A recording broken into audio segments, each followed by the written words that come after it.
সবাইকে। তো আজকে যে ভিডিওটা শেয়ার করছি সেটা দেখে তোমাদের ছোটবেলা মনে পড়বে। তো চলো দেখতে থাকো। আমরা রানাঘাট থেকে এই দেখো মাটিটা নিয়ে চলে এসেছি, ওখান থেকে বানিয়ে নিয়ে আসিনি, এখন আমরা বানাবো হলো উনুন। তো চলো তোমরা তো জানো তো ছোটবেলায় এরকম আমার দিদা আমাকে মাটি দিয়ে অনেক এরকম মাটির খেলনা বানিয়ে দিত। তো এইটা দেখে তো আমার ছোটবেলা তো আমার খুব করেই মনে পড়ছে, তোমাদের মনে পড়ছে কিনা সেটা কমেন্ট করে জানিও।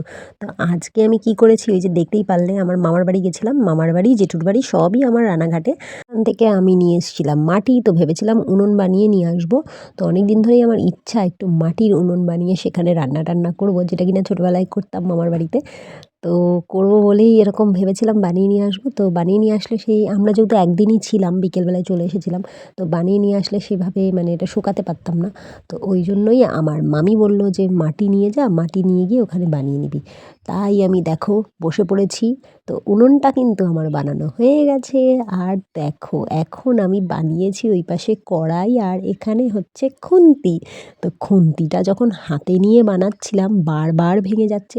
তো তারপরে বুদ্ধি করলাম যে এইটা এখানে ওপরে এই যে সিমেন্টের এই যে যেটা, এটার উপরে রেখেই আমি করি। তো রেখেই করলাম। তো এখন আমি বানাচ্ছি হলো থালা। আর যা সুন্দর হয়েছিল মানে বাসনগুলো। তো এর মধ্যে মানে এই মাটির বাসনে তোমরা, আর বাসনে তো রান্না হবে না আমার মনে হয়। তো এই দেখো এটা আমি ভেবেছিলাম কি থালার সাথে একটা কাপ বানাবো, মানে ওটা প্লেট হিসাবে বানিয়েছিলাম। তো কাপ বানাতে গিয়ে কাপ তো আর হয়নি, আমি বানিয়ে দিয়েছি ওটাকেই হাঁড়ি। আর এখন দেখো বসে পড়েছি কি বানাতে বলো তো, শিলনোড়া। তো শিলনোড়া বানাচ্ছি আর আমার মেয়ে ভিডিও করে দিচ্ছিল, আমার তো ভীষণ মজা লাগছিল, ছোটোবেলার কথা মনে পড়ে যাচ্ছে।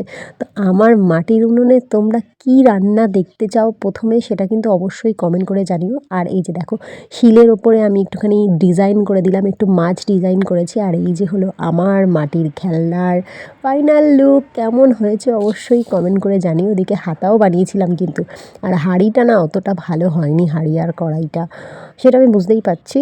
তো যাই হোক মোটামুটি বানিয়েছি। তো কেমন হয়েছে অবশ্যই কমেন্ট করে জানিও। আর কার কার ছোটোবেলার কথা মনে পড়ছে সেটাও কিন্তু কমেন্ট করে জানিও। তো খুব তাড়াতাড়ি আমার মিনি কিচেনে রান্নার ভিডিও দেখতে চলেছো তোমরা। তো চলো আজকের মতো